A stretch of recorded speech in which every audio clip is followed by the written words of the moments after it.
Buenas tardes a todos, queridos amigos, siendo respetuosos con el tiempo de todos ustedes. Si tienen a bien, damos comienzo a esta tertulia convocada por 200 Libres. Septiembre, decía Antonio Machado, es mes de verdes jardincillos, claras plazoletas, fuentes verdinosas donde sueña el agua.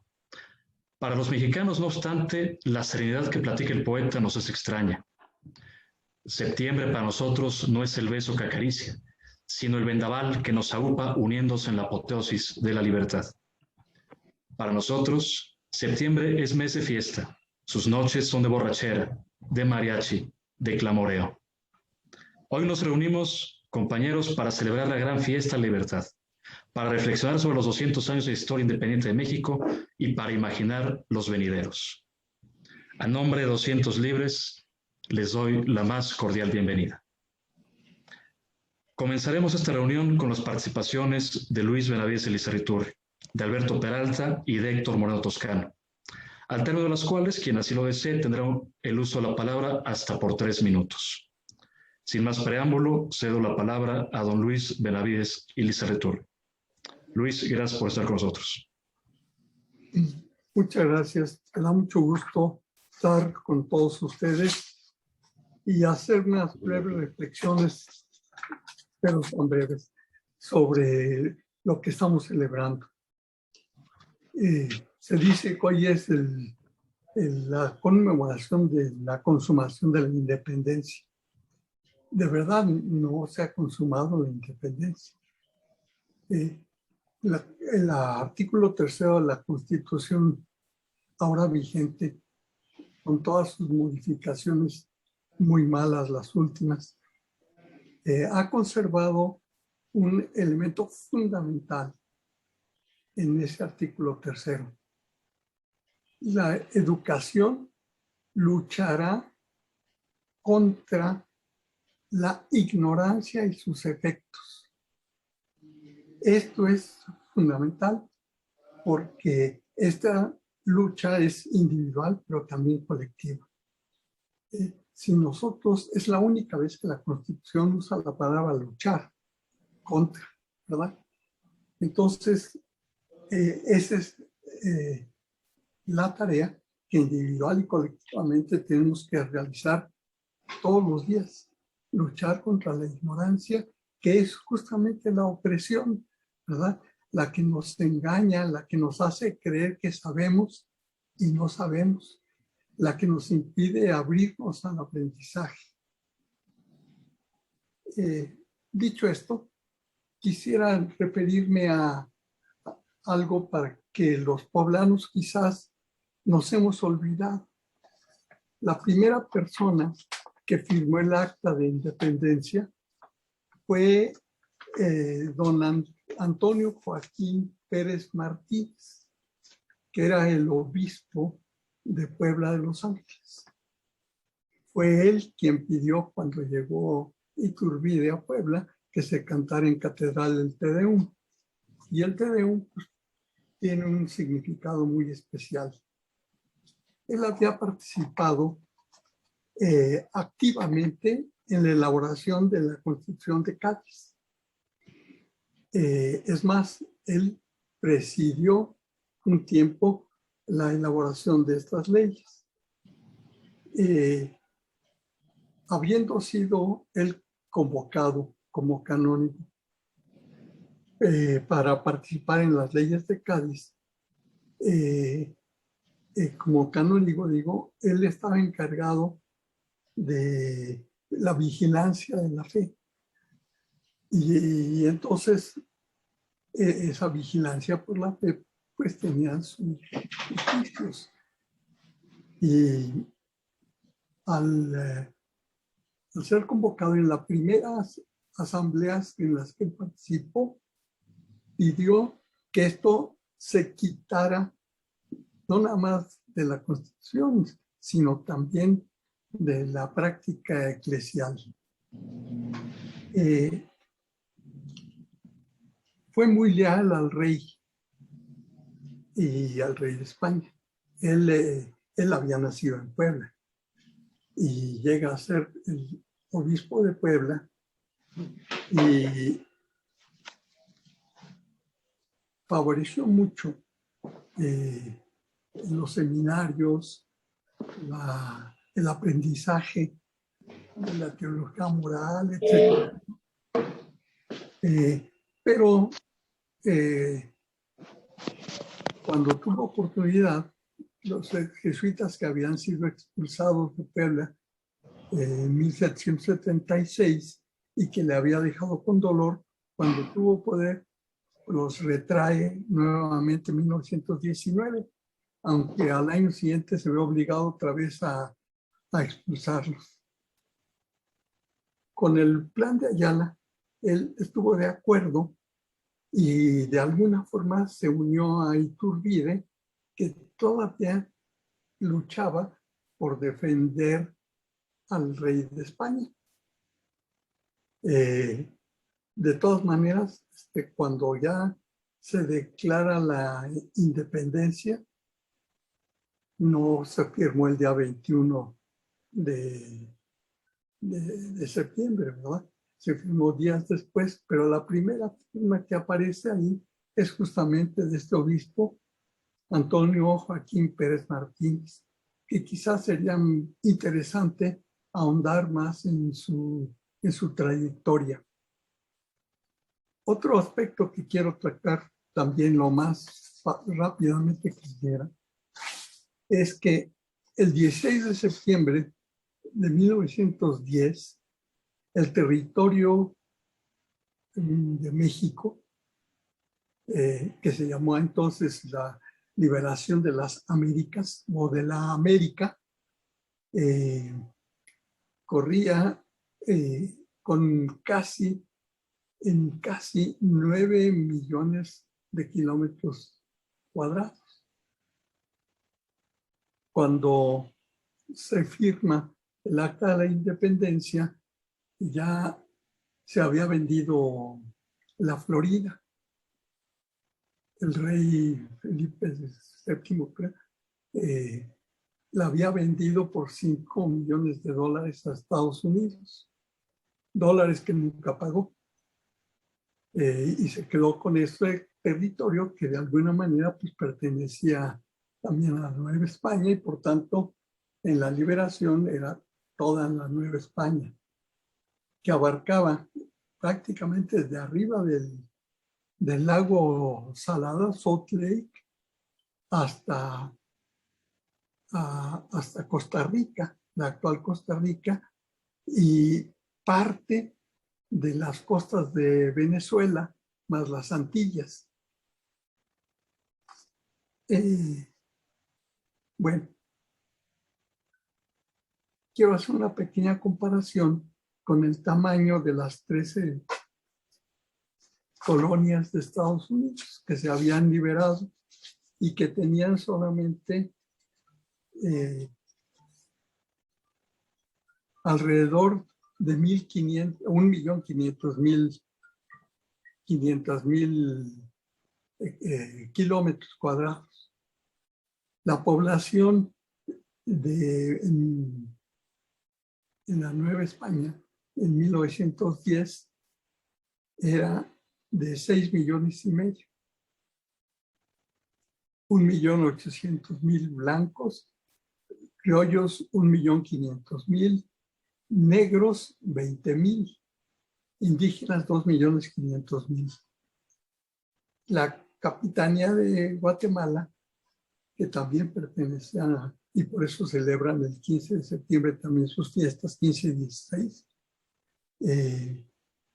tenía 1.500.000 habitantes, mientras que la población en las colonias eran 2.400.000, de los cuales 460,000 eran negros y la mayoría esclavos. Esto nos muestra la epopeya que fue este trabajo, esta labor por la independencia. Mientras que haya unos cuantos los liberados, aquí, pues prácticamente toda la población. Ya sabemos cómo la historia después, con el abuso de nuestro vecino del norte, fue perdiendo territorio y nos quedamos apenas con casi 2 millones de kilómetros cuadrados. Esto tiene que estar vinculado con este aprendizaje diario para que no nos vuelva a suceder lo que ya nos ha sucedido. La ignorancia nos priva de la libertad, nos priva de territorio. Y si no hacemos este territorio, por los efectos del neoliberalismo, se nos va a acabar. Tenemos que luchar contra la dependencia. Muchas gracias. Muchas gracias, Luis, por sus palabras. Cedo el uso del micrófono a Alberto Peralta Merino. Alberto, buenas tardes. Buenas tardes, ya estoy conectado en sonido. Estás conectado, te escuchamos fuerte y claro, Alberto, gracias. Miren, quiero empezar recordando una anécdota familiar, un recordatorio familiar. Mi abuela hablaba mucho de su familia materna, que era oriunda de Huetamo, Michoacán. El padre era navarro, pero su madre era de esa región. Y hablaba de sus abuelas, su abuela y sus tías. Digo sus abuelas porque la que originalmente era su abuela casó en segundas nupcias con un señor Pineda de la zona de Cirándaro Guerrero, de ahí que el actor Salvador Pineda tenga alguna conexión familiar conmigo. Y realmente ella, su madre y sus tíos quedaron a cargo de una de las hermanas abuelas. Y hablaban de una tía abuela muy mayor que el resto de la mayor de esa generación, que era la tía Juliana Lubiano. Lubiano en esa región de Tierra Caliente pues tiene una connotación. De hecho, el primer poblado con el que empieza la denominada Tierra Caliente, así se llama, los Lubiano, era una comunidad que se separó del municipio de Tejuquipilco en el Estado de México. No sé si entre esa población y esta familia hay alguna conexión, pero por la zona geográfica y por el nombre pensaría que sí. El caso es que la tía Juliana era una mujer muy mayor que padecía demencia senil y pedía que le cuidaran de la sombra, que le taparan de los rayos del sol que le afectaban mucho por las resolanas que había vivido como soldadera y amante de don Vicente Guerrero. Entonces, pues bueno, es muy interesante porque hurgando en la historia resulta que parece ser que esa relación causó un gran escándalo. Al menos eso nos dice don José María Lafragua, que es un hombre de una generación posterior a los hechos, previamente inmediata, subsiguiente a los hechos, que don Lucas Alamán intervino como consejero matrimonial con el presidente Vicente Guerrero. Ha de entenderse que es porque se trata de una familia, la familia de un presidente. No estaría bien visto en una sociedad como la mexicana, ni entonces ni ahora, que un hombre serio como don Lucas Alamán anduviera haciendo ese tipo de papeles. Cosa distinta, me corregirá aquí don Luis, en lo que pasa con la cultura que se deriva de la Iglesia Ortodoxa rusa, ¿no? En Ana Karenina se ve que al contrario, el miembro de la familia participa en el Consejo de la Conservación de los Sacramentos, porque de hecho todo feligrés es un starex, es un miembro de la Iglesia como tal. Entre nosotros, pues eso, no se imagina uno a don Lucas Alamán haciendo semejantes papelitos hasta que lo encuentra uno relatado en José María Lafragua. Entonces eso es, creo que, perdón por empezar por ahí, pero sí creo que cada vez viene más a cuento, viene más a relación la clásica definición de Estado que diera en el Renacimiento Joan Bodino, ¿no? Es el conjunto de familias y el gobierno de lo que les es común. Somos una familia. Los mexicanos formamos una serie de familias y atendemos al gobierno de lo que nos es común. Recientemente publiqué un artículo sobre esta efeméride.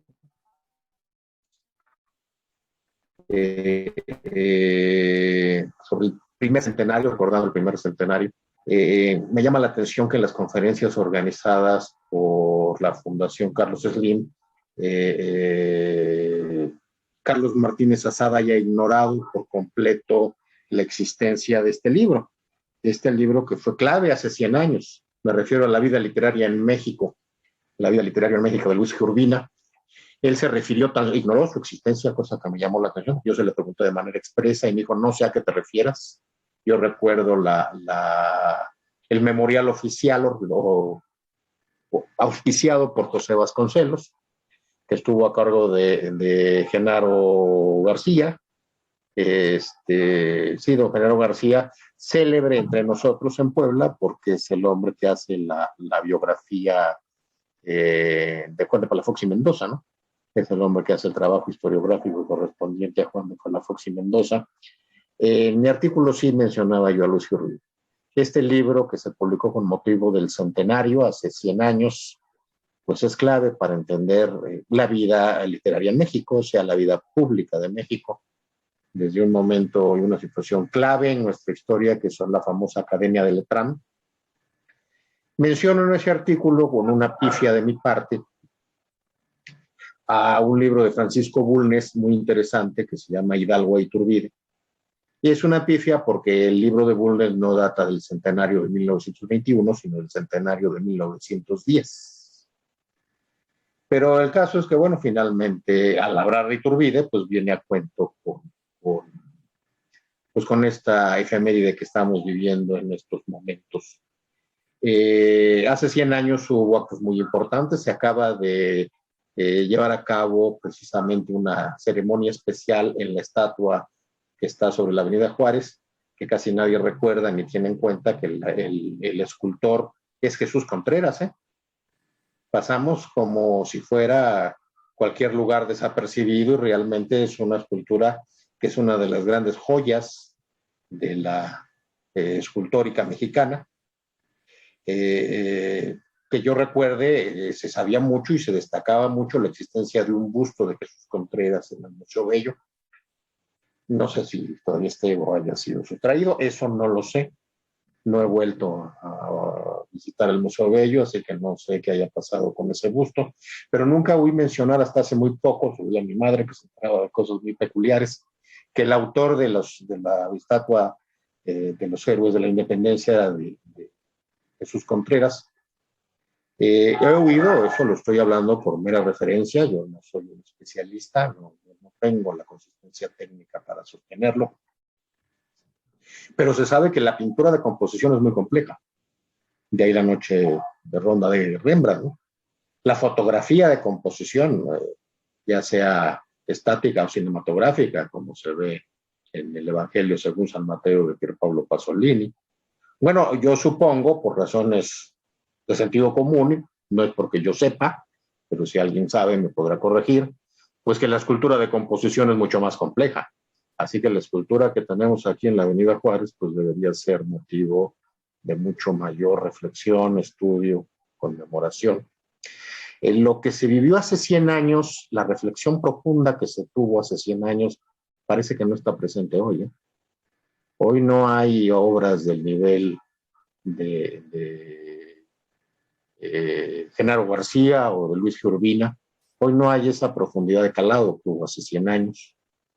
En el libro de Francisco Bulnes de Hidalgo e Iturbide es muy interesante porque señala la existencia de los dos grandes calumniados a su juicio. Y me llama mucho la atención, estoy de acuerdo con él. Hidalgo en la historia patria infantil se le tiene como en alta estima, pero los historiadores de la época y posteriores no, dicen que lanzó una turba a la calle. Bueno, Bulnes señala que no había otra opción, tiene razón, ¿no? Hablaba de una cosa que él le llamaba la guerra africana, con base en los manuales de guerra. Yo no lo he leído en Clausewitz, pero seguramente invitamos a don Tomás Ángeles a que asistiera, él seguramente nos podrá corregir en qué consiste esto, bueno, orientar en qué consiste esto de la guerra africana. Es interesante, en el Cerro de las Cruzas, en donde es detenido, precisamente a cargo de las tropas de Iturbide, se menciona como una victoria, no sé a quién se le puede ocurrir que esto es una victoria, sí hicieron retroceder a las tropas realistas después de ser sumamente diezmada la hueste de Hidalgo, y que por lo tanto tomar la Ciudad de México era caer en una emboscada ante el regreso de las tropas realistas a la capital novohispana. Así que el que era militarmente adecuado era Hidalgo y no Allende. Así que, pues bueno, yo me gusta mucho esta idea de gran calumniado de Hidalgo, yo la comparto.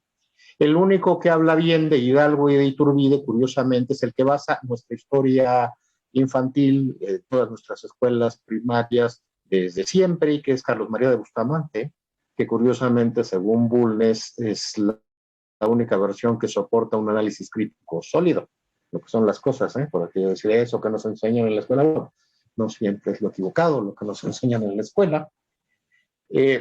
Iturbide va a tener una pésima imagen a partir de una mala prensa que le hace un señor llamado Vicente Rocafuerte. Vicente Rocafuerte no es mexicano, sin embargo está muy ligado a la historia, a la figura política de los Bravo, de don Nicolás Bravo. Él es el agente diplomático en Londres del gobierno con Nicolás Bravo. Curiosamente, Nicolás Bravo, un borbonista, o sea que, perdón, pero venir de las tropas del padre Morelos no es garantía de absolutamente nada. Así no es la historia, así no es la política. La política es mucho más compleja. Y bueno, Vicente Rocafuerte escribe un opúsculo contra Iturbide, una vez que cae el gobierno de Bolívar en la Gran Colombia. Él se traslada a su país y es el primer presidente del Ecuador. Y la razón del ataque virulento que marca el derrotero de la imagen de Iturbide que hace Vicente Rocafuerte es la famosa disolución del Congreso de 1822. Y es un congreso que debe ser estudiado muy a fondo porque no había disposición constitucional. O sea, el Congreso de 1822 se rigió por el principio de supremacía del Congreso y no de supremacía constitucional, por el principio británico de supremacía del Parlamento. Solamente a la fecha hay 2 estados que tienen ese principio de organización legal. La Gran Bretaña y el Estado de Israel, lo cual no es muy halagador, por cierto. Es muy interesante leer las actas de sesión del Congreso de 1822 por muchas razones. Su trabajo legislativo fue prácticamente nulo. ¿Saben ustedes qué se dedicó a discutir como proyecto de ley? La milicia cívica. O sea que el origen de la Guardia Nacional no esta cosa que hicieron. Yo no sé si sean partidarios o no. El régimen eso no tiene nada que ver, eso que hicieron es una porquería. Fue mal hecho, así se dice, mal hecho. Sí, con contundencia se dicen las cosas. Pero bueno, la milicia cívica data de entonces, esto es el primer acto legislativo que se juzgó en esos tiempos.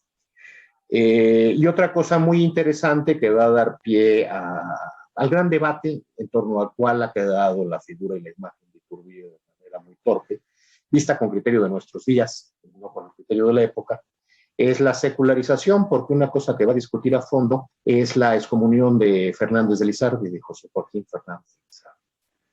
¿Qué significa esto? Que bueno, las leyes de Indias establecían el recurso de fuerza. Lo establecieron, fíjese nada más, en una ley que la recopilación de León Pinelo, que tengo aquí a la mano, que los símbolos, signos, no sé qué sea.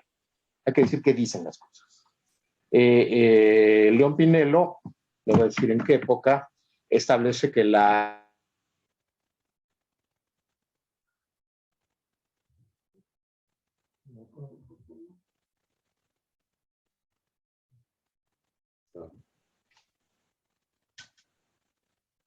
Alberto, perdimos comunicación contigo.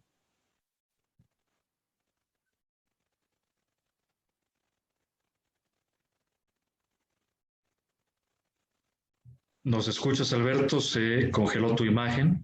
Vamos a darte unos segundos para que te recuperes. Tal vez el libro cayó sobre contacto.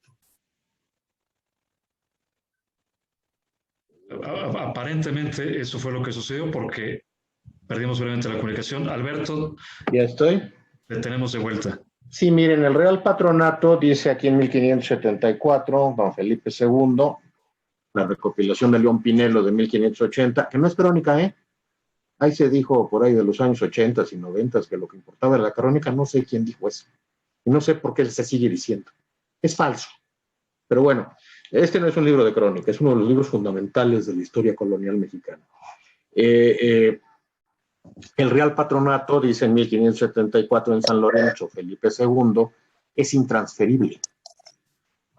Eso significará mucho, porque cuando se da la independencia de México empieza un problema muy traumático de secularización, quizás como ninguna parte del continente. Todavía, por lo menos la versión que yo consulté en 1959, en 1960, la Constitución argentina le atribuía al presidente la facultad de designar obispos ratificados por el Senado en virtud del Real Patronato. Entonces todavía nosotros no se dio eso, nosotros se dio una ruptura muy violenta y eso es lo que se va a ver precisamente al momento en el que el Congreso de 1822 discute la excomunión de José Joaquín Fernández de Lizárraga. Origen para que se diera esta discusión es que seguramente se interpuso el recurso de fuerza. Se le dijo, oye, ve sobre esta excomunión, y asumió el Congreso una facultad que era del Real Supremo del Consejo de la Real Audiencia, que era de la Real Audiencia. En la época, tanto el Consejo de Indias como la Real Audiencia tenían atribuciones múltiples, legislaban, juzgaban y ejecutaban. Todavía no se conocían los principios del derecho público moderno, que tienen un origen muy específico en el año de 1743, si mal no recuerdo, que es cuando se publica El espíritu de las leyes de Montesquieu. El Congreso asume esta función, ahora no es de dudarse por una razón. El recurso de fuerza se establece también en la legislación, insisto, por Felipe III, pero hay una ley previa de 1500, se dicta varias veces, que es la ley referente a la Inquisición, en 1569, en 1710 y en 1610 para Cartagena de Indias, en donde se dice que la Inquisición, los fallos de la Inquisición serán materia de recurso, pero no ante el Tribunal del Rey, sino ante la propia Inquisición. Así que es dudoso que hubiera el recurso de fuerza respecto a fallos de la Inquisición. Había el recurso de fuerza tan solo respecto a jurisdicción eclesiástica ordinaria. ¿Qué es el recurso de fuerza? El rey tiene doble competencia. Tiene competencia como jefe del Estado y como jefe de la Iglesia, delegado como tal por el Papa en virtud del concordato. ¿Qué competencia le corresponde a la Iglesia y qué le corresponde a la corona? Bueno, para eso se veía el recurso de fuerza, para que la Iglesia no asumiera atribuciones que no le corresponden. Esto lo va a discutir el Congreso de 1822 ampliamente, en el caso de José Fernández Lizardi. Por el recurso de fuerza, me pregunto yo, ojo, esto es muy importante, acabo de darme a la lectura de la obra del jurista de Harvard, Roscoe Pound, y Roscoe Pound señala que en los Estados Unidos, el país que inventó la supremacía constitucional y la plena división de poderes, hubo nulidades de juicios de causas judiciales decretadas por el Congreso hasta bien entrado el siglo XIX, con posterioridad a la guerra civil. El Congreso ejercía lo que en Roma se llamó integrum restitutio, podía declarar la nulidad. En los Estados Unidos, bajo el régimen constitucional de división tripartita. Por mil razones es sumamente interesante el Congreso de 1800. Pero además vamos a lo que dice Bulnes sobre las razones políticas y lejos de lo que los estereotipos nos han dicho. El Congreso está formado por borbonistas, cuya cabeza es don Nicolás Bravo, venía de las filas del padre Moreno, pues sí, era borbón. Debemos recordarlo, además, independientemente de eso, porque además, los borbonistas no son enemigos de la independencia, ¿no? Basta recordar al conde de Aranda, ellos la propician, no les gusta cuando se sale de control. Son borbonistas que son enemigos de Iturbide a muerte, pese a que simpatizan con las instituciones monárquicas, y por liberales republicanos, que tienen una gran bandera en la persona de Iturbide, aunque les disgustan.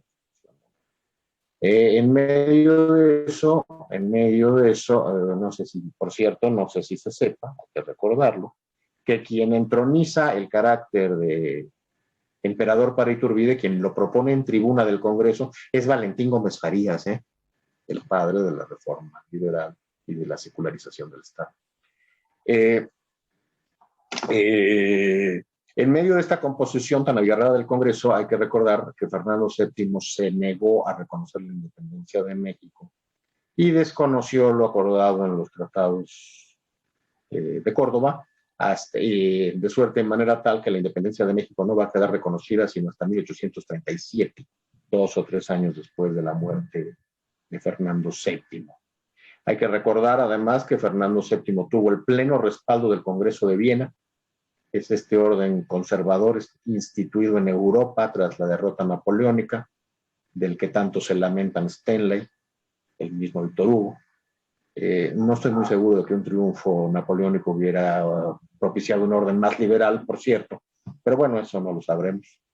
El orden sumamente conservador que finalmente va a derivar en las revoluciones europeas de 1848, de las que ya nos habla Karl Marx.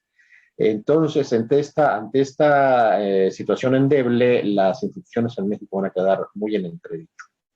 Lo primero que se requiere ante la situación financiera es precisamente tener recursos, y el que primero que propone apoderarse de bienes del clero y rematarlos para financiarlas es Iturbide, digo, por cierto, no sé qué católica.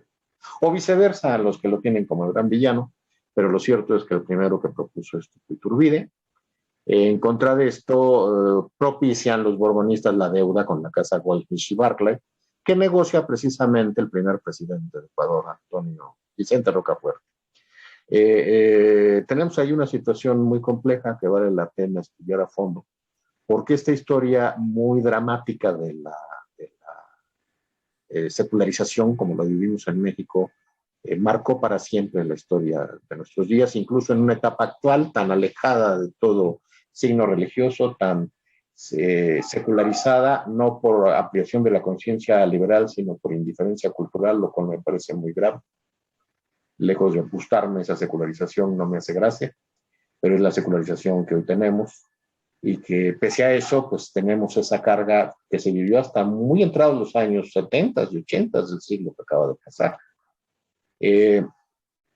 El Real Patronato, como habíamos dicho, no era transferible, así se deriva de dos hechos: de la ley recopilada por León Pinelo en 1680, que data pues, de 1540 y tantos, la que acabo de mencionar, y sobre todo por el principio de todos los pactos, res inter alios acta. Los pactos solo obligan a quien los suscribe, que solo obligan al concordato, al Vaticano y al emperador de España y al rey de las Españas. Al causaviente del rey de las Españas, que era el Estado mexicano independiente, pues no era parte del concordato.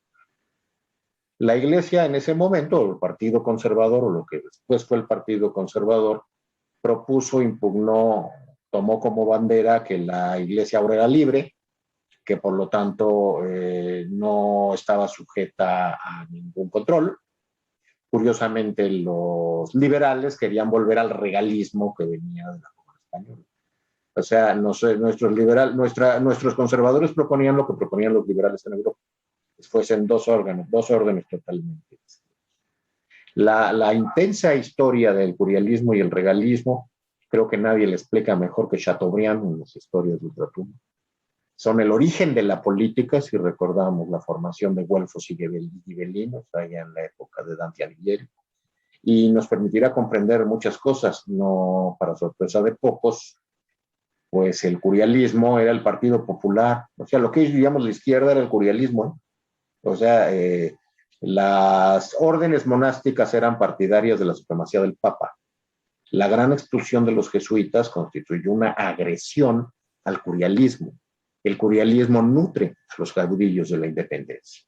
No es el regalismo, no es el regalismo, al contrario, la secularización del Estado, de la reforma liberal, tiene su origen en los Borbones. No sé, los insurgentes se parecen más. La historia, tramposa idea esa, infame, de que es la misma lucha del pueblo de México que propuso un señor llamado Reyes Heroles, que no sé por qué honran tanto, es una trampa infame, indigna del todo. No, no es la misma lucha del pueblo. Los insurgentes tienen muy poco que ver con la reforma liberal, son la antítesis. La reforma liberal se parece infinitamente más a las reformas borbónicas, por todos los conceptos habidos y por haber. Son los órdenes monásticas las que son partidarias de la supremacía papal. De ahí el conflicto me van a decir, ¿cómo es que lo excomulgó? Sí, lo excomulgó la Inquisición subordinada al rey en virtud del concordato, como que fue se dio la excomunión de Hidalgo. Bueno, ya empecé a divagar demasiado, yo creo que ya es suficiente, no hay que abusar del tiempo de los que nos están escuchando, y en todo caso, si alguien quiere que comentemos esto más a detalle, con todo gusto lo haré en una posterior participación ante algún comentario o pregunta de ustedes. Muchísimas gracias y mil disculpas por haberme extendido. Alberto, muchas gracias por sus palabras. Nunca es suficiente escucharte. Gracias. Cedo el uso de la voz a Héctor Moro Toscano. Héctor, buenas tardes, bienvenido. Buenas tardes. Primero, checamos el sonido. ¿Estoy adentro? ¿Funciona esto? Te escuchamos perfectamente, Héctor. Bien, pues estimados asistentes a esta tertulia, que con motivo de los 200 años de consumación de la independencia de México, organizó un distinguido grupo de la sociedad poblana denominado 210. Inspirado en el motivo de esta tertulia y recordando un pensamiento de Luis G. Benavides, quien en 1997 propuso que debemos construir juntos un país donde todos los mexicanos seamos más indios y todos los indios sean más mexicanos, haré a los asistentes de este foro unas sencillas preguntas. Han pasado ya 200 años desde que en 1821 se escribieron historias oficiales. Sin embargo, al día de hoy podemos todos los mexicanos afirmar que gozamos plenamente de nuestro derecho de ser libres. En verdad, son libres la totalidad.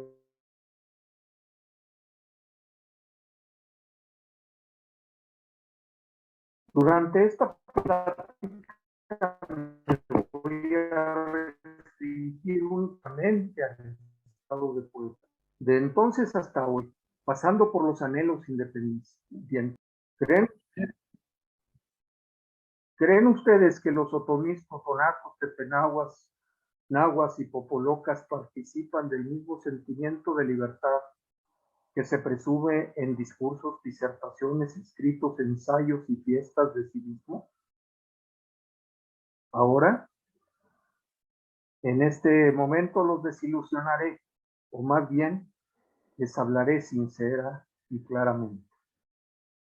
Lo que se ha logrado después de estos 200 años de festejos por la independencia de la patria es que su servidor recuerde los debates que se hacían en tiempos de los romanos sobre los conceptos de esclavitud y de libertad. En aquellos tiempos, Justiniano debatía el significado de la esclavitud de la siguiente manera. Decía: la esclavitud es una institución del derecho de gentes por la cual, contrariamente a la naturaleza, una persona se somete al dominio de otra. La esclavitud estaba arraigada en las costumbres de los pueblos romanos, de tal modo que no se podía concebir una sociedad sin ella. De aquellas discusiones hasta ahora, hemos modificado el disfraz del concepto de libertad. Les daré un ejemplo muy simple. Dice la Constitución política que en los Estados Unidos mexicanos todas las personas gozarán, aunque aún no se escribe cuándo, de los derechos humanos, entre los que está la libertad, reconocidos por la Constitución y los tratados internacionales de los que el Estado mexicano es parte, así como de las garantías para su protección, cuyo ejercicio no podrá restringirse ni suspenderse. Pero realmente se cumple esa disposición constitucional en el año 2021. 200 años después de consumada la mal llamada independencia nacional. Enseguida les demostraré que son disposiciones que están en la nostalgia, especialmente la nostalgia de los indígenas, esperando su cumplimiento. Empezaré por el artículo 2 de la Constitución Política de los Estados Unidos Mexicanos, que nos dice: la nación tiene una composición pluricultural sustentada originalmente en sus pueblos indígenas, que son aquellos que descienden de las poblaciones que habitaron el territorio, en este caso poblano, desde que se inició la colonización, y que conservan sus propias instituciones sociales, económicas, culturales y políticas o parte de ello. Dice el artículo 2 que el derecho de los pueblos indígenas a la libre determinación se ejercerá en un marco constitucional de autonomía, y que el reconocimiento del marco constitucional de autonomía de los pueblos y de las comunidades indígenas se hará en las constituciones, en las leyes de las entidades federativas, que deberán tomar en cuenta los criterios etnolingüísticos y de asentamiento físico. Pues bien, revisemos si para el Estado de Puebla eso es cierto. Por ahora les comento que, a pesar de que en la Asamblea General de las Naciones Unidas se firmó la Declaración Universal de los Derechos Humanos, en que dice que todo ser humano tiene derecho en todas partes al reconocimiento de su personalidad jurídica. Les comento que, a pesar de que la Declaración Americana de los Derechos y de los Deberes del Hombre dice que toda persona tiene derecho a que se le reconozca en cualquier parte como sujeto de derecho y obligaciones, y a gozar de los derechos civiles fundamentales, a pesar de la Convención Americana sobre Derechos Humanos, Pacto de San José de Costa Rica, que dice que toda persona tiene derecho al reconocimiento de su personalidad jurídica, y que el Convenio 169 sobre pueblos indígenas y tribales, en su artículo 2, dice que los gobiernos deberán asumir la responsabilidad de desarrollar, con la participación de los pueblos interesados, una acción coordinada y sistemática con miras a proteger los derechos de esos pueblos y a garantizar el respeto a la integridad. Estas acciones deberán incluir medidas que aseguren a los miembros de dichos pueblos a gozar en pie de igualdad de derechos y oportunidades que la legislación nacional otorga a los demás miembros de la población.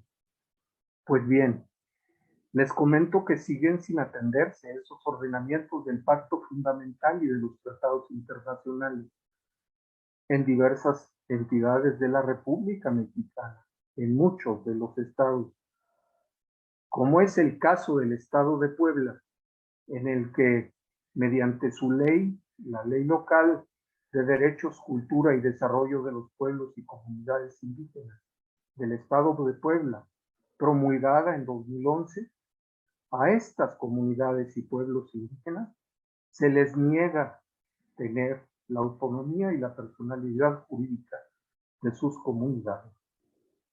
Entonces, todos los actuales del Estado de Puebla, seamos mestizos, criollos, el resto de las poblaciones denominadas en la Constitución, podemos salir a exclamar por senderos y montañas: ¡vivan los 200 años de independencia nacional! Dice la Constitución Política de los Estados Unidos Mexicanos que tendremos respeto al entorno etnolingüístico de los pueblos y de las comunidades indígenas, y de eso es lo único que solamente hay escrito un catálogo de lenguas indígenas nacionales.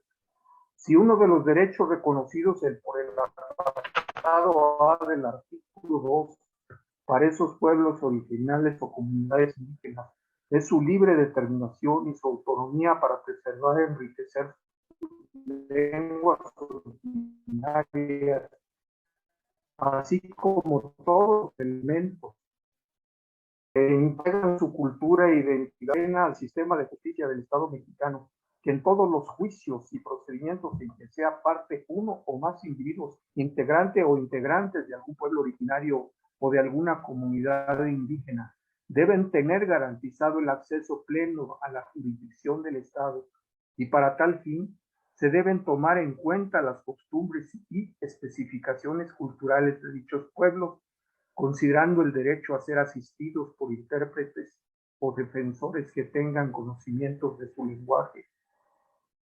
Hoy se cumple esa disposición. Ya transcurrieron 200 años de independencia nacional y de libertad. Es decir, que si desde los sistemas normativos, administrativos, gubernamentales, como de los de justicia y sus tribunales estatales, se requiere de una participación multilingüística y de interculturalidad igualitaria, equitativa, no discriminatoria, hoy podemos todos, los presentes y los ausentes, y los que festejarán a las 8 de la noche en el Zócalo del centro de la capital, sentir el mismo festejo cívico multinacional, para que todos esos festejos, amigos,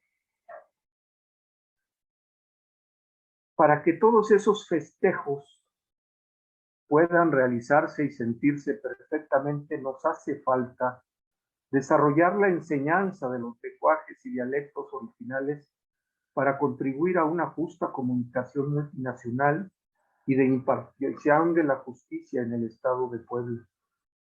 La enseñanza de las lenguas y dialectos originarios a empleados y servidores públicos de la administración pública estatal. La elaboración de textos, documentos normativos y señalética en lenguajes y dialectos de todos los pueblos originarios que habitan nuestro Estado, para que puedan recorrer sus calles, sus territorios, sus carreteras sin dificultad. La elaboración de convenios de colaboración con estaciones de radio y televisión para el establecimiento de programas de difusión de lenguajes originales y dialectos locales y regionales. La planeación de proyectos de colaboración para el desarrollo lingüístico comunitario regional, intermunicipal, interestatal e internacional, que pongan los propios habitantes de los pueblos y de las comunidades indígenas. La investigación de programas académicos, actividades de divulgación de los lenguajes originales y de los dialectos. Proyectar las bases para el mejoramiento de una información gubernamental institucionalizada que afecte a los pueblos originarios y a las comunidades indígenas. Establecer las bases para programas y normas digitales a fin de mejorar la atención gubernamental y la justicia de los pueblos originarios y de las comunidades indígenas. Codificar la normatividad de cada uno de esos pueblos originarios y de cada una de las comunidades indígenas, a fin de que se pueda leer si sus normas, inspiradas en usos y costumbres, son congruentes con el sistema normativo a que se refieren los artículos 1 y 2 de la Constitución Política de los Estados Unidos Mexicanos. Cuando se cumplan esos derechos y otros que han sido promulgados en legislaturas federales, secundarias, publicadas en el Diario Oficial de la Federación y también se inscriban en el periódico oficial del Estado poblano, entonces sí podremos exclamar juntos todos los habitantes del territorio poblano y de la República Mexicana: ¡viva la independencia nacional! Mientras tanto, estamos pendientes, aunque haya mucha fiesta y se gaste mucho dinero para expresar a través de soldados disfrazados de escenografías teatrales, lo que vale la historia nacional. Gracias. Gracias, Héctor. Concluidas estas participaciones, abrimos el micrófono a quienes quieran a su vez participar por espacio hasta de 3 minutos. En esto seré lo suficientemente riguroso en atención al tiempo de todos. Me parece que el maestro Francisco Javier Muñoz quería el uso de la palabra. ¿Es así, maestro?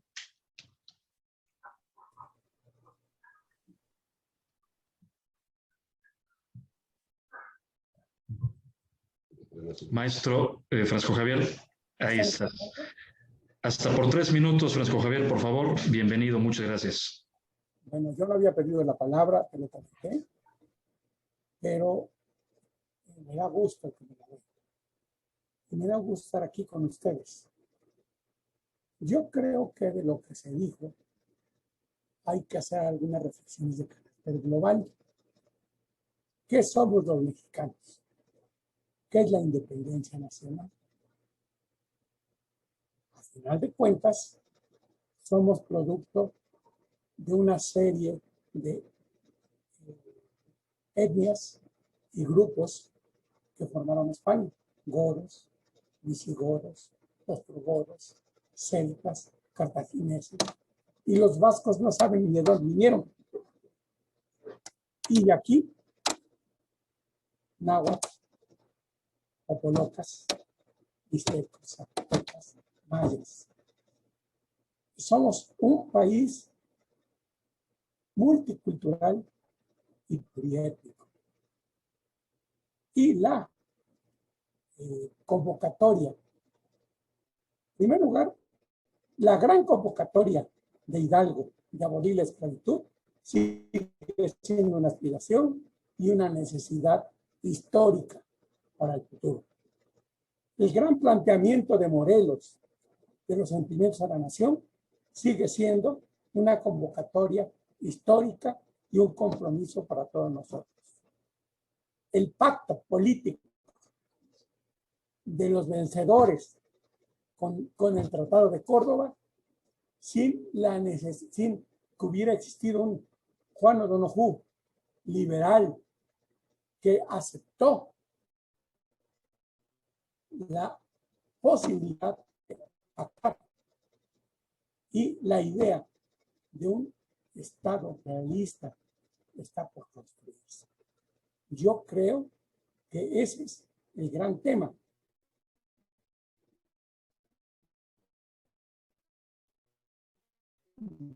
De este gran 200 años en donde estamos convocados a eso, donde la educación, como decía Vasconcelos, es lo que unificará a la nación.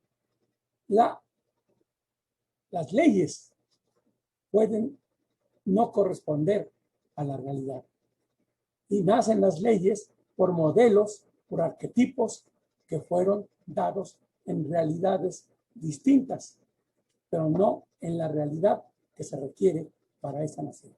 Gracias. Gracias, maestro. Solicita la palabra vía chat José Luis Ambrosio. José Luis, adelante.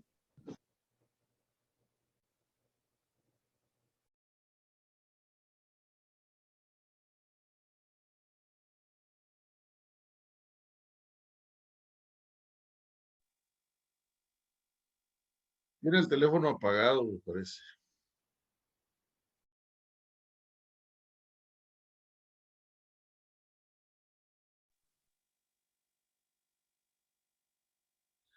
No se escucha, Paco.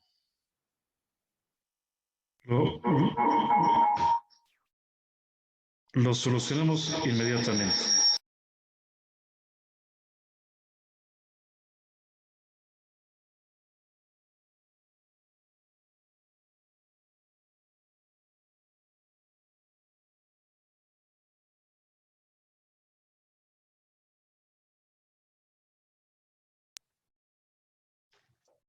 Buenas tardes a todos. Espero se me pueda escuchar mejor desde este ordenador. Solamente agradecer la invitación a mis compañeros analistas que me están invitando el día de hoy y a esta reflexión sobre sobre este proceso que se está viviendo y que se sigue viviendo en México. Me queda claro que es un proceso inacabado, como bien han mencionado los ponentes, y en esa búsqueda a estas interrogantes tendría una para el doctor Benavides, en términos prácticos, cómo luchamos contra la ignorancia en estos días y conmemorando estos 200 años. ¿Qué mensaje le podemos dar a la ciudadanía de cómo podemos luchar contra esta ignorancia que no nos permite generar la independencia que quisiéramos. Y si me es permitido otra pregunta, también, bueno, contestamos esta, si me dan la oportunidad que alguien me pueda, que el doctor me pueda contestar esta primera y ahorita elaboraría la segunda pregunta.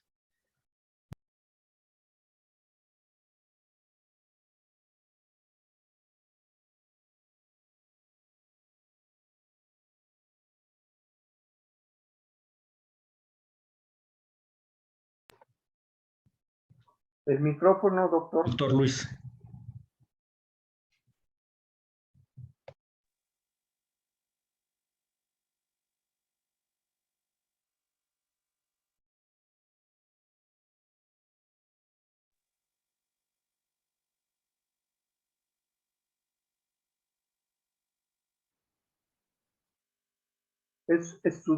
Su micrófono está apagado, doctor.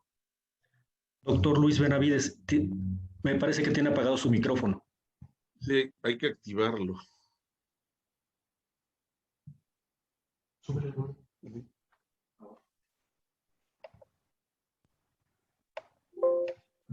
El que tiene el control puede abrir el micrófono del doctor.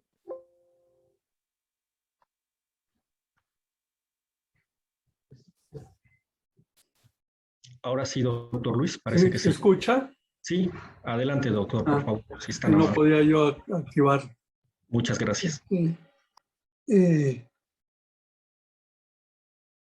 El concepto de educación es un concepto que nos hace pensar que tenemos que aprender a lo largo de la vida, siempre. Y esta es una tarea de la educación que hemos relegado a la escuela sin abrirnos personal y comunitariamente a ese aprendizaje. Aprender a ser ciudadanos, aprender a ser libres. El artículo 31 de la Constitución exige a los mexicanos que asistamos a las convocatorias para la educación cívico y militar que nos permitan defender al país, pero nadie lo hace. A mí, en mis 84 años de vida, nunca me han convocado ningún ayuntamiento donde he vivido para incentivar mi aprendizaje y mi amor a la patria.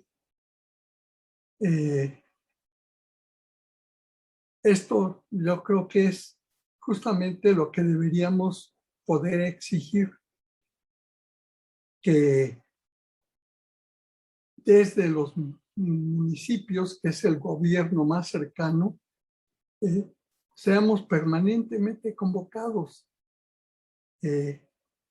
Nuestros aprendizajes son más televisivos y aprendemos a matar, aprendemos a quebrantar las leyes, a todo lo aprendemos, ¿verdad? Excepto a ser buenos ciudadanos. Quiero aprovechar que me dan estos minutos de responder, porque hay algo que creo que es muy importante señalar. Independientemente de lo que decía Gabriel García Márquez, que la historia no es como sucedió, sino como se cuenta. Pero hay hechos que son repetitivos en nuestra historia. Al concluir,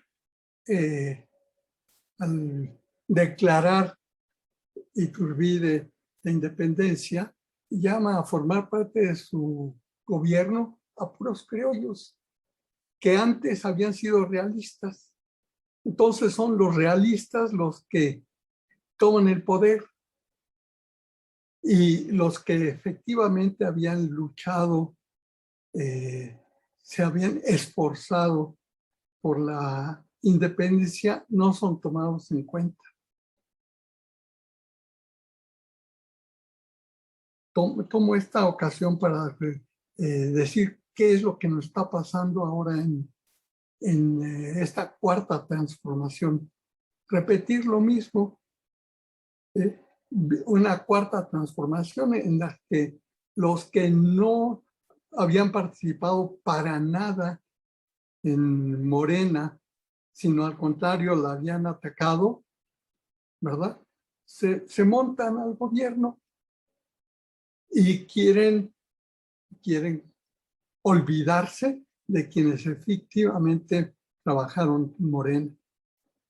Lo digo porque esto es justamente lo que tendríamos que luchar para que la independencia sea real.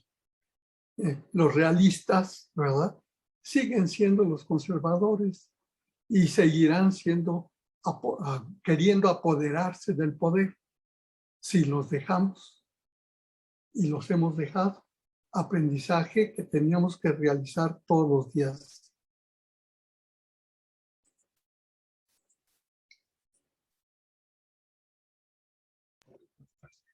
Muchas gracias, doctor. Muy ilustrativa su respuesta y nos llevamos esta tarea para en casa y en el actuar día a día como ciudadanía democrática que somos y que siempre seremos.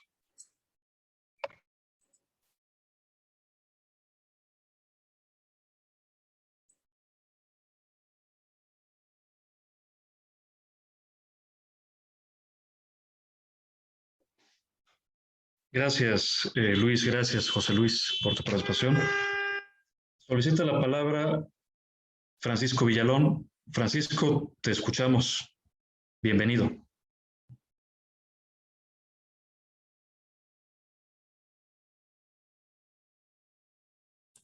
Muchas gracias. No, gracias a ti. Bienvenido. Hay que narrar varios hechos y tenerlos pendientes en esto. Antes que nada, quiero agradecer la invitación a Alberto Merino para participar en esta bien llamada 200 libres, que hay que partir de la felicidad. La felicidad es el verdadero nombre de México. De alguna manera ha sido así en las fiestas indígenas como en las fiestas de la Nueva España y todavía nuestras cofradías de nuestros pueblos indígenas, y lo fue la primera palabra de la independencia, ser felices. Y el ser feliz es un producto de las personas que hacen comunidad. Y bueno, pues eso le agradezco también conocer a don Luis y a ustedes. Primer elemento, hubo 15 fechas que la presidencia de la República seleccionó para festejar ese 1821, 2021. Tuvo que embosarse en 15 fechas. Segundo elemento, sí lo está celebrando con 3 elementos hoy, que son la moneda, el billete de 20 pesos, una moneda también, y la celebración hoy con 1,400 soldados a partir de las 8 de la noche en el Zócalo, con un desfile militar. Tercero, no lo había hecho Calderón. Calderón, cuando le tocó, sacó una moneda de 5 pesos, nada más. No atrevió siquiera a mencionarse. Yo hablé con él. Le dije, Felipe, han pasado 5 años. 5 años en los cuales tú has podido, por lo menos, citar el nombre de Iturbide o cuando menos decir viva el inicio de la independencia y viva la consumación de la independencia. Atrévete. Eso se lo dije el 5 de octubre de 2012, atrévete a decir eso. Si no, serás contrastado. Y bueno, le llega el tiempo, es contrastado. Hoy envía un tuit, no sé si lo vieron ustedes. El tuit de Felipe dice: hoy celebramos el bicentenario de la consumación de la independencia de México, logrado entre otros por Agustín de Iturbide y Vicente Guerrero. Felicidades, México. Bueno, después de 10 años y ya cuando lo está diciendo el propio López Obrador, y lo hacen los demás, lo hace, pero además todavía le dice celebrado entre otros, todavía le da un dejo que no, dejo de miedo. ¿Por qué? Porque el que celebra Iturbide o el que celebra esta fecha normalmente tenía un costo personal, el costo personal de decir la verdad. Y a la pregunta anterior, los que celebramos somos las personas libres, y me parece muy bien celebrar esta fiesta con un abrazo. Les envío un abrazo.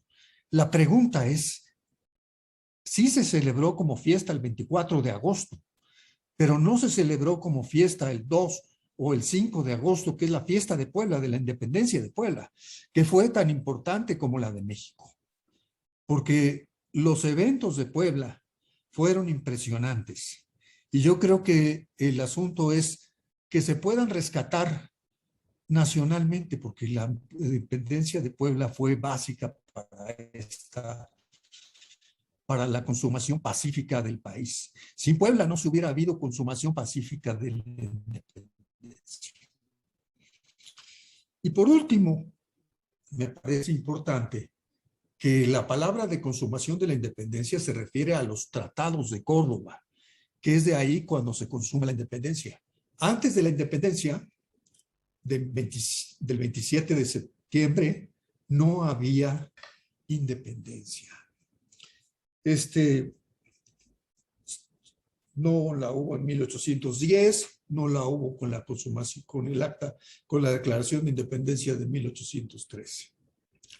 Y en fin, hay mucho más que bordar, pero esas son las intervenciones que quisiera apuntar aquí, dándole un abrazo a mi querido Alberto y a ustedes que son mis amigos sin conocerlos. Gracias, Francisco. Abrazo recibido y compartido, por supuesto. Solicita la palabra para hacer una propuesta, una pregunta. Nuevamente, Francisco Javier Muñoz, maestro. Nuevamente, el micrófono es tuyo.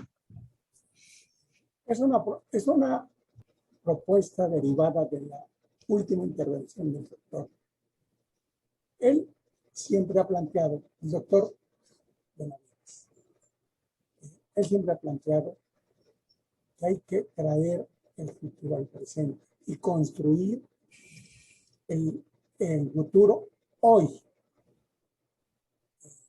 Giovanni Sartori plantea que la única forma en que las ciencias sociales pueden aumentar sus paradigmas, una de las formas es el análisis histórico. Entonces yo propongo dos cosas. Una, al doctor Benavides, precisamente analizar la circunstancia actual, la llamada 4T, su presente y su futuro. Ese es un tema de tertulia. Los tertulianos, de Tertuliano el romano, que lo planteó como espacio de convivencia bohemia, plural, heterogénea, cultural y de compromiso. Y el otro tema que me parece que lo acaba de plantear el último el último intervencionista, espero llegar a ser amigo, es que la independencia, dice, se da por los tratados de Córdoba. La independencia política, pero la gran pregunta es, ¿seremos independientes? ¿O es la convocatoria desde antes, a formar la independencia y la libertad nacional, a construir la nación compleja, heterogénea y plural, y por lo tanto democrática? Nada más. Gracias, maestro. Gracias, Francisco Javier. De nada. Le cedo entonces el uso de la voz a Manuel Senderos Bracamonte para el mensaje de cierre de esta tertulia. Escucha.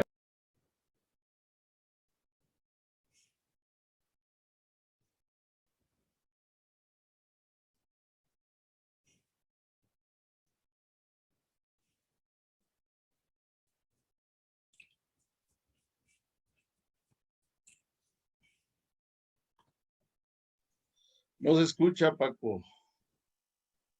¿Ya me escuchan? Sí, me da mucho gusto saludarlos hoy en esta tertulia para reflexionar sobre el bicentenario de la consumación de la independencia y lo que puede significar para nosotros. Y en estos días, platicando, logramos ver que debíamos de festejarlo y encontramos la forma. Y 200 años de ser libres nos lleva a 200 libres y nos crea no la declaratoria de que somos libres, sino de que queremos serlo como país y como personas. Y recordaba ahí que la independencia es finalmente un rompimiento y rompemos para encontrar nuestra libertad y nuestra soberanía. Y yo deseo que sea esta búsqueda la que nos lleve a la justicia y a la paz, que nos dé nuestra verdadera independencia y nos convierta en mexicanos, demócratas, solidarios y libres, amantes de la patria y amorosos con el prójimo. ¡Que viva México! Quiero llevarme 3 recordatorios que nos dieron. Don Luis, que luchamos contra la ignorancia. Y en esta lucha nos quitamos la opresión y recuperamos lo que perdemos, dejamos de perder. También la resignificación de la historia con Hidalgo y sus esfuerzos militares, que nos relata Beto Peralta, y cómo es y qué podemos repetir también respecto a los regalistas y los curialistas y qué horizontes nos dan para lo que vivimos el día de hoy. Y me llevo también cómo los mexicanos aprender a ser indios en esta parte. Y en lo que ha trabajado, voy a mandar también por el chat un documento que les prepara Héctor para todos ustedes y gusten leerlo. Cómo hacernos también indios nosotros. Y en esa convivencia ellos también serán mexicanos. Sin más, agradezco mucho. Si alguien quiere tomar la palabra, estamos muy contentos de haber compartido con ustedes, de desear la libertad para nuestro país, para nosotros, que esta independencia esté en nuestros corazones y en nuestras mentes y en nuestras vidas. Muchas gracias.